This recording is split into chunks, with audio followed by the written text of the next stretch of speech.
All right, it's the end of an era. I'm getting my boat ready to sell. I really don't want to sell this thing because I do love this boat, but I also love to fish. And you can't really fish out of this thing because it's not made for it.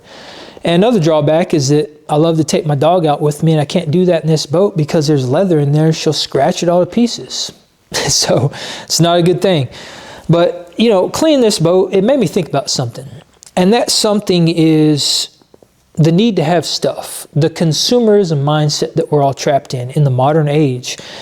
Because I think it's really easy to get trapped in that mindset, to want the next nicest, newest thing. Everybody has shiny object syndrome. You got to run out and get the next latest iPhone.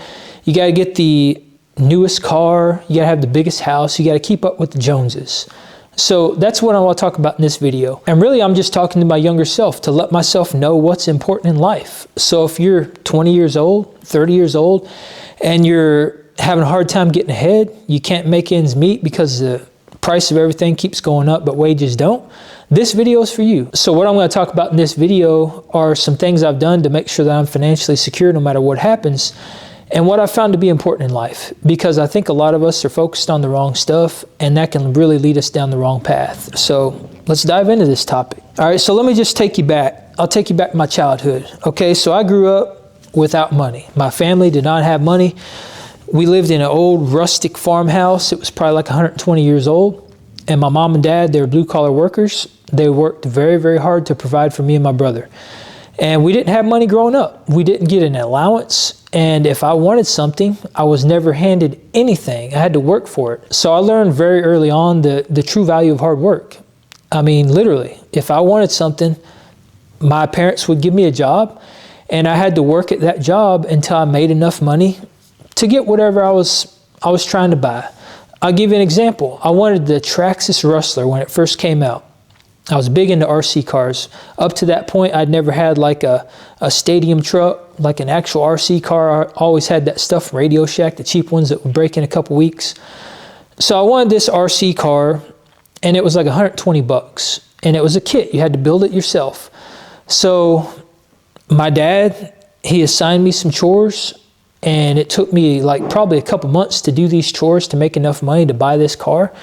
And they were really hard chores. It was stuff like sweeping up a cedar thicket in the middle of the woods in the fall, and like raking the leaves out of there and keeping the leaves raked out. So it was like literally an hourly job. You had to go out there like every hour and rake up leaves because they just kept falling. And you know, I was a young little scrawny kid at the time, and it was hard freaking work. All right, so I busted my butt. I remember sometimes I'd be in tears. I'd be out there working so hard, but I pushed through it, and I ended up getting enough money where I was able to buy this RC car, and I still have that RC car to this day. I maintain it. Sometimes I still use it because I value that little RC car so much because I worked so freaking hard for it. So that's where I come from, and I've carried that value with me through my entire life. I mean, that's how I basically lived my life. I've been very good at saving money. I've never invested, which is probably a mistake, and I might dive into that in a second, but I've just been very good with saving money because it was very hard to get money back in the day. Again, we didn't come from money, so when I got it, I held on to it. I was a tightwad. I was a penny pincher. And a lot of people will say that's not a good thing. You need to live your life. I've lived an amazing life. I've traveled around the world way more than probably most people in the country will ever do in their entire life. I've traveled like 50 to 75% of the year, every single year for the last 18 years. I've had an amazing career that's taken me around the world. I've seen, I think I've been to like 16 countries, 40 states. I've done a lot of stuff. I have a lot of life experience. So even though I'm very frugal and I save my money, I still live my life. But I've been able to accomplish some pretty good financial feats for my age. I'm 40 years old. Last year in 2024, when I was 39, I retired myself from the workforce. I had an 18-year-long career.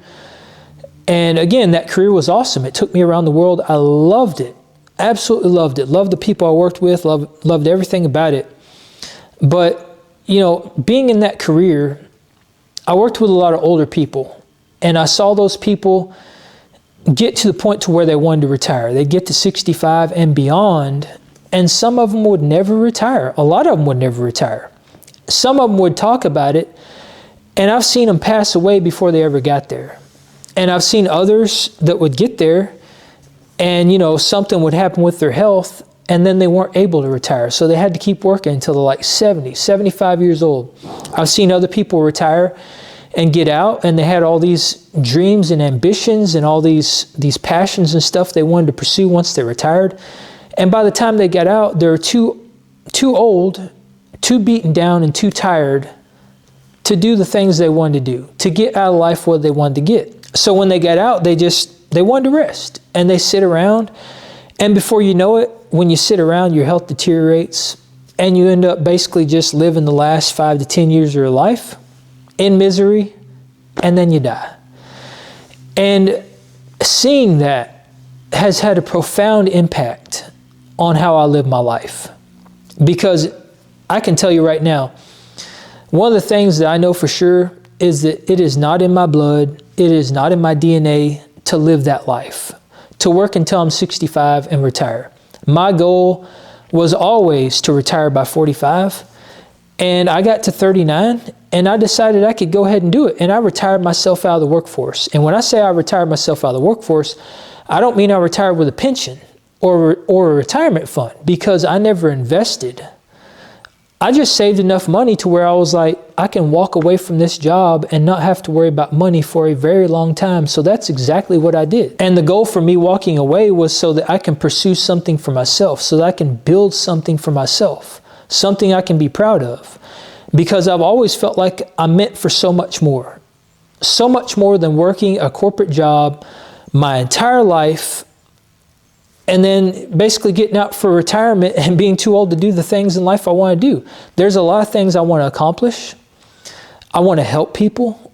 I want to make a difference in the world, and that's what I'm focused on now. That's the whole reason I got out. And another key point I want to highlight here is that, yes, I walked away from my job, and yes, I had enough money to do that comfortably, but I never made a lot of money. That's the other thing. Even though my job was very high profile, I'm known around the world. I have a very good reputation with the job I was in. I was a pretty high level manager at the time when I got out, and I had been for 9 years, almost 10 years. I didn't make that much money. Not as much as I should have. And that's kind of another reason why I left, because I knew I was meant for a lot more, and that I was capable of a lot more, and that I was worth a lot more. So for over 85% of my career, my 18-year-long career, which was almost half my life when I got out, because I started that job when I was 20 years old, I made $70,000 or less. All the way up to, I think, 2019 or 20. And before 2014, I made less than $70,000, like the mid-60s, something like that.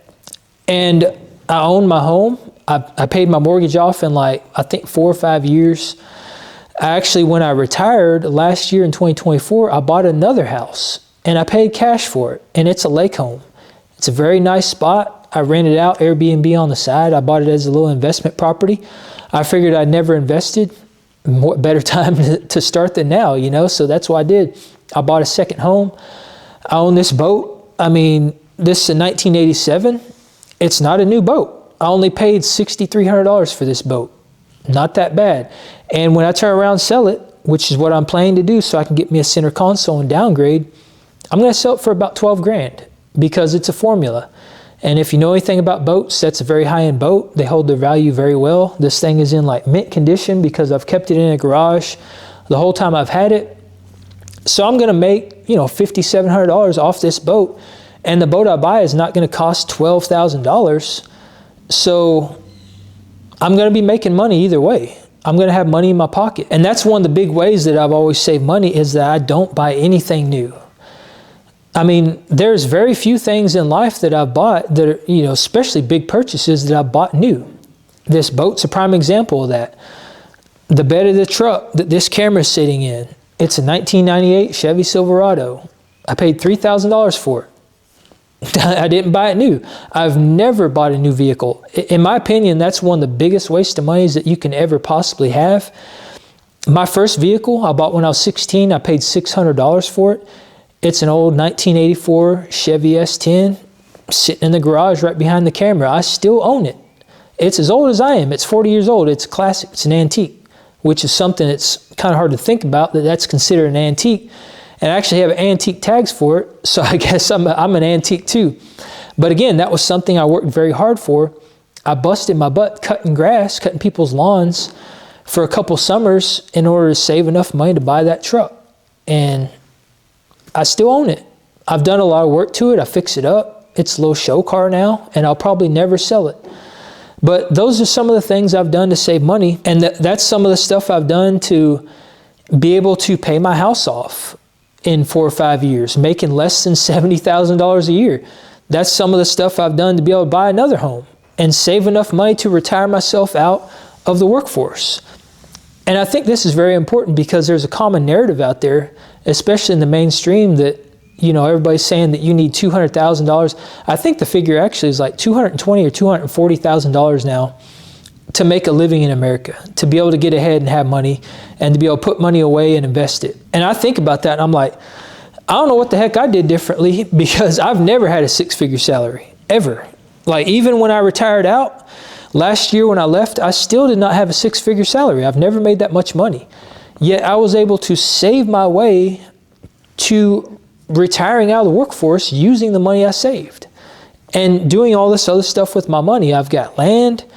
I've got more stuff than I could ever possibly want. As a matter of fact, I have too much crap, and I probably need to sell some of the stuff off, because one of the things I found is that life isn't about how much stuff you have. It's about experience. It's about what you do in life. It's about the impact that you make in other people's lives. It's about the legacy you leave behind, the difference you can make. That is what is really important in life. And that's what I've come to find out, because, you know, throughout my career, I worked way too much. I worked 60 to 80-hour weeks for the last 10 years. I was a manager, and I traveled, like I said, 50 to 75% of the year. I was gone all the time. I had all this stuff, but I never got to enjoy it. And at first that bothered me. At first it was a huge problem, and I was kind of depressed about it. But once I got in the routine of that, and I got used to being gone, and I started experiencing all these amazing places and different cultures and meeting people and all this amazing stuff, that's what mattered. That's what really mattered to me. There was a whole year where I never even registered this boat and didn't even take it out. I have a dirt bike and a motorcycle, like a crotch rocket, that I haven't ridden in over 2 years. And it's because I work too much. And again, that did bother me at first, but now I've realized that I could sell all that stuff off and it wouldn't matter. Because what really matters is all the stuff I mentioned. You know, we get stuck in this mindset thinking that we got to have all this stuff and we got to keep up with the Joneses and impress people. But that's not what life is really about. Because when you're on your deathbed and you're looking back at your life, you're not going to care about all the stuff you had. I can't think of anybody who's looked back at their life and thought, man, I wish I had more crap. I wish I bought more stuff. You know, the people that look back at their life, the things they regret the most are not living their life to the fullest, not going after their dreams, not chasing their passions, not doing the things in life they want to do and getting out of life what they want. That's the things that people regret. And I saw pretty early on that that's what I would end up regretting. If I didn't leave the workforce and I didn't get out, I would regret not doing that. And it got to the point where I would show up to work and I started getting super depressed, not because I wasn't able to enjoy my stuff, but because I wasn't able to chase my dreams, to go after the things in life that are really important. And it got to the point where that became scary. It became more scary than death itself, honestly. And, you know, it actually became more scary than the fear of me getting out and blowing all my money and being jobless and having to start back from square one. And when that happened, and staying in my job was essentially a death sentence because it meant I wasn't able to do the things in life I wanted to do, I decided right then and there it's time to leave. It's time to see what I'm actually capable of, to push myself, to make myself uncomfortable, because in this modern world, it's all about comfort. You know, we do everything we can to keep ourselves comfortable. We eat comfort foods. We don't step outside our comfort zone. We work the same dead-end job so that we can have a steady paycheck and be comfortable. And that's what life has become. It's become a game of comfort. We get all these things for comfort.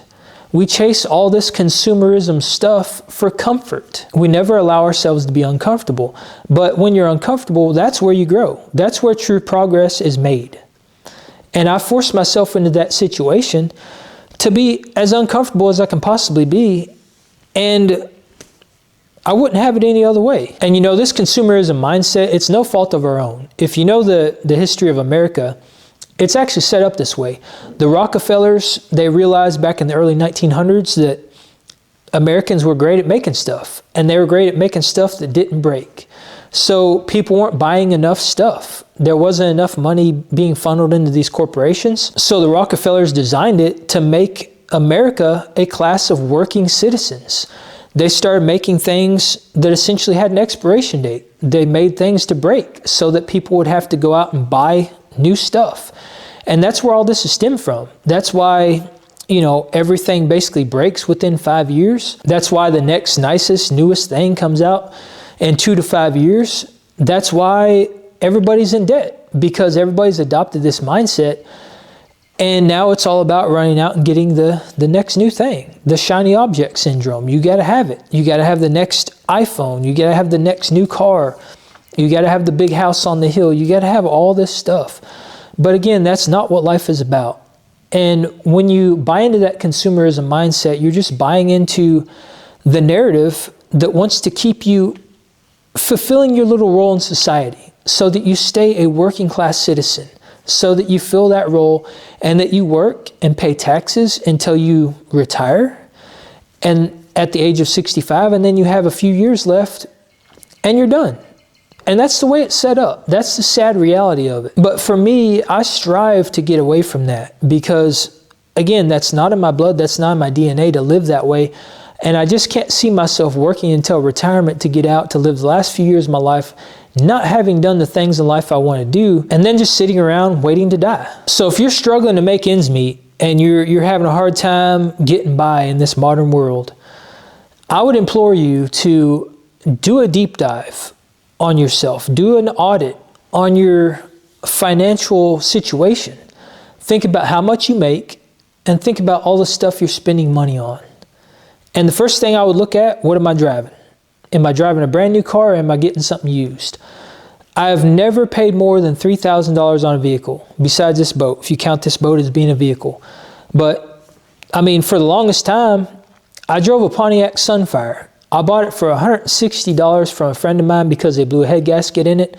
I learned how to work on vehicles myself to save money, and I brought that thing down here. I put $100 in it, put a head gasket in it in a day, and I drove that thing for years and years and years. And I turned around and sold it for $1,200. So I made money on that car. I made a lot of money on that car. And as a matter of fact, I've never bought a vehicle and not made money on it. I've always profited even after driving that vehicle for many, many years.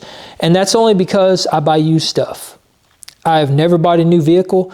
I've never bought a new phone. Even when phones first became popular, I signed the contract, I got a free phone. T-Mobile, that was one of the offers they had. The last phone I bought was a Samsung A51. That's the phone I use right now, shoots 4K.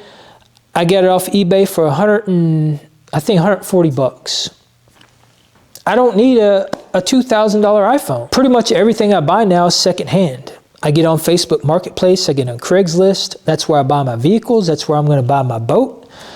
That's where I buy pretty much everything. I don't buy anything new if I can get away from it. I invest in my health. That's another big saving. I'm very intentional about what I put in my body, and that pays dividends because I've been very, very sick. I actually recovered from very severe chronic illness that almost killed me for over a year. I was on the brink of death, and I've got a YouTube channel that's dedicated to telling that story and helping people out with overcoming health and stuff without the use of medication and pharmaceutical and medical intervention.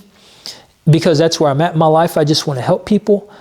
But, you know, overcoming that and learning the lessons I've learned about health, that's one of the biggest savings you can possibly have is if you invest in your health. Because when you're sick, I can tell you right now from experience that that's one of the biggest monetary drains. I've got an aunt right now that's dealing with cancer, And a year into her cancer treatments, it's cost her over $1 million. Just a year. And she's 80 some years old. So all that retirement money she had, out the window. And that's how a lot of people end up. So if you invest in your health now, that's going to pay dividends on the back end. It might be a little bit more expensive up front, which actually it's not, because health food is very, very affordable. And I've actually done some videos on that on my other channel. But even if you do pay more up front because you're buying healthier food and stuff like that, it's going to pay tremendously on the back end. Trust me on this, because I've been through it. Another thing I would look at is, what do you need as far as commodities go? Streaming services, food delivery, going out to eat all the time, all this stuff. If you're paying, 15, 20, 30, even $100 or more for streaming services, I would do a really strong look at that and decide what you actually need. What can you get by with? What can you get by without? If you're going out to eat all the time, do you really need to do that? Is it just because you can't cook? Because if you can't cook, that would be my number one priority, is learning how to cook, because that is also going to save you a ton of money. And that ties into how much you're going out in general. Like, what's the stuff you're doing? What kind of lifestyle are you living? What kind of house are you living in? What kind of apartment are you living in? Can you live in something that is less? Because that's another thing I hear is that, and I hear this all the time, is that houses in my area are $500,000 minimum. And the average price is $1 million. And to me, that is mind-boggling. Because again, I've traveled all around the world. I've traveled all around the US. I've looked at real estate all over the place. And I can tell you that I can find houses for $200,000 or less very, very easily in pretty much every area. The problem is, a lot of the people that say this and think that are looking at houses in the city, because they're probably in a big city and they're looking at these houses in like historical districts or in these ritzy neighborhoods, in these suburbs and stuff like that. Yes, they're going to be very expensive. But if you have a vehicle, you can drive. I mean, for the last, since 2009, I drove back and forth to work an hour one way. It was a 100-mile round trip. So 2 hours of driving, just so I can live out in the country and have my land, have my cows, do whatever I want out here, and not have to worry about my neighbors. I don't have to worry about neighbors at all, because I live out in the middle of freaking nowhere. But that hour drive is worth it to me, to have cheap land, to be able to build a house that was very cheap compared to most houses in the city, and to be able to get out of the city and not be around all these people, have people breathing down my neck telling me what I can and can't do with my land. So if you have a car and you drive 20, 30, 40 minutes outside the city, I can guarantee that you can find a house for $200,000 or less. And the same goes for apartments or rentals. It's all about getting out of the city, getting out of these expensive areas, and looking in more rural locations, because it is possible, and I'm living proof of that. So another thing I would look at as far as expenses go, and this ties into houses, is what are you making payments on? If you have a mortgage, that's understandable. But again, how big is the house you're living in? What's the area you're living in? Can you get by with something that's cheaper, that's maybe further out? But what else are you making payments on? Because if you have a brand new car, that car payment's probably pretty expensive, and then you have very expensive insurance to go along with that, and your taxes and registration are going to be sky high. All this stuff adds up, and this is going to cause you to not be able to get ahead. These cheap vehicles I have, the old antique I was talking about, my first vehicle I ever owned, I pay taxes and registration on that. It's literally like $1 because it's an antique, and the insurance is $100 a year. Okay, it doesn't get much cheaper than that. This old truck, the 98, the camera's sitting in here, I think for the year on that, it's like $300 for an entire year. And that's for insurance, and then registration and stuff is like, $60 or something for the year. Again, there's ways to do this cheaply. You don't have to have a brand new vehicle. And when it comes to buying vehicles, I prefer the used stuff anyway, because that just means that all the recalls have been caught up on, probably. All the kinks have been worked out. Anything that's going to go wrong with it's probably already went wrong, and it's been fixed, and it's broke in. So I can just hop in there and drive it, and I don't have to worry about it. So again, really just sit down and think about your life. Think about what you're spending money on, how many payments you have, and what you can get by without. And I'm not saying that you have to live a minimalist lifestyle, because obviously I haven't lived a minimalist lifestyle. I bought all the stuff in life that I've wanted to buy. I don't need any more stuff. That's not what life is about. But I've still been able to build my house, pay my house off, buy land, buy another house, buy all this stuff, and live this kind of lifestyle without living that kind of lifestyle. I've just been very smart with my money, and that's what it's really all about. It's about not getting caught up in this consumerism mindset and spending money on a bunch of crap that you don't need. And that's the main point. That's the key takeaway. So if you take anything else away from this video, just let it be that life is not about consumerism stuff. It's not about how much stuff you own, how much stuff you buy. It's not about keeping up with the Joneses. It's about experience. It's about meaningful relationships. It's about getting out of life exactly what you want. And if what you want to get out of life is a bunch of crap, and you want to never be able to get ahead, and you want to be stressed out all the time about money, if that's the life you want to live, go for it. But from my experience, from my life experience, life is about so much more than that. Because when you step away from that and you focus on the right stuff, only then can you start to really understand and appreciate the beauty of this life and the things that it can truly offer us. And from my experience, it's a lot more than what we're led to believe.